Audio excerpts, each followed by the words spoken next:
Hey guys, welcome back to my channel. This is Nihizbi and I am from Bangladesh.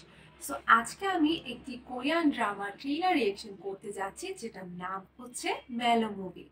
So এখানে অভিনয় করছে Choi Wooshik যে our beloved summer, a killer paradox এই ড্রামাগুলোতে অভিনয় করেছিল। পার্ক বো-ইয়ং যে strong women Do Bongsoon, doom at your service, daily dose of sunshine এই ড্রামাগুলোতে অভিনয় করেছিল। তাহলে আমরা মেলো মুভি ট্রেলার রিঅ্যাকশন করা শুরু করছি। সো 1 2 3।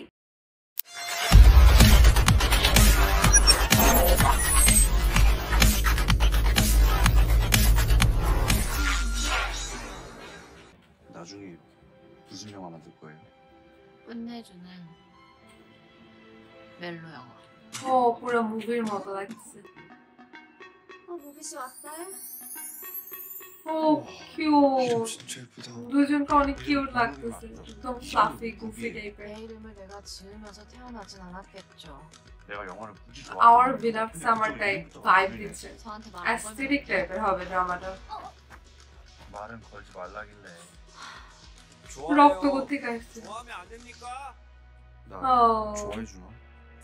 কিছুটা সাউন্ড ট্র্যাক ড্রামাটারও একটা ভাইব আছে। 거감은 그렇게 사라졌어요. ও প্লটটাও তাহলে আওয়ার বিলাভড সামারের মতো কিছুটা। 그런데 정말 그럴 생각은 없었어요. ও রিটেন, আচ্ছা এই কারণেই মিল, কারণ রাইটার সেম, আওয়ার বিলাভড সামারের রাইটার। 저까지 잘 지내봅시다 우리. 이렇게 내 인생에 다시 끼어드는 건 말도 안 되는 거잖아요. 그런데 제가 궁금한 건 আলাদা হয়ে মনে হয় আবার এক হয়ে 누가 ওরা। 뭘로 만나요?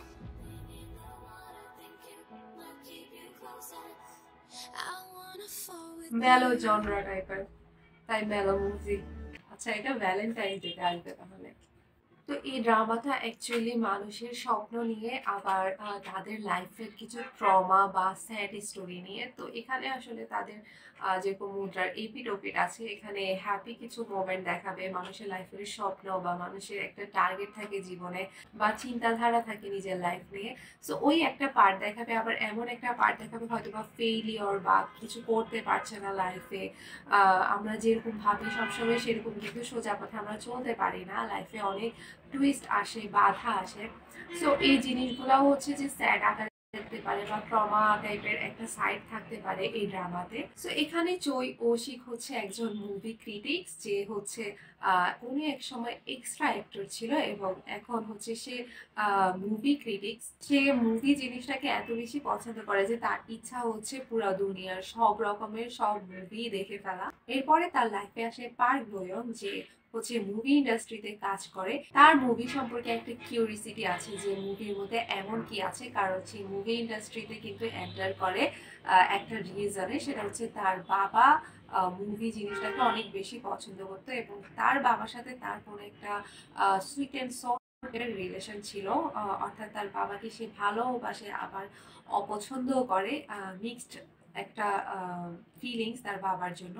সো সে তখন কিউরিয়াস হয়ে সেই মুভি ইন্ডাস্ট্রিতে আসে, যেখানে চoi ও-সিক অলরেডি হচ্ছে মুভি ক্রিটিক্স। তো দুজনের মধ্যে একটা রিলেশনশিপ বিল্ড আপ হয় বা একজনের জন্য আরেকজনের একটা ফিলিংস বিল্ড আপ হয়। এখানে আরো দুইজন অ্যাক্টর আছে, একজন হচ্ছে লি জুনিয়ং, যে নিজেকে জিনিয়াস টাইপের মনে করে এই ড্রামাতে, কিন্তু সে একজন আননোন সং রাইটার।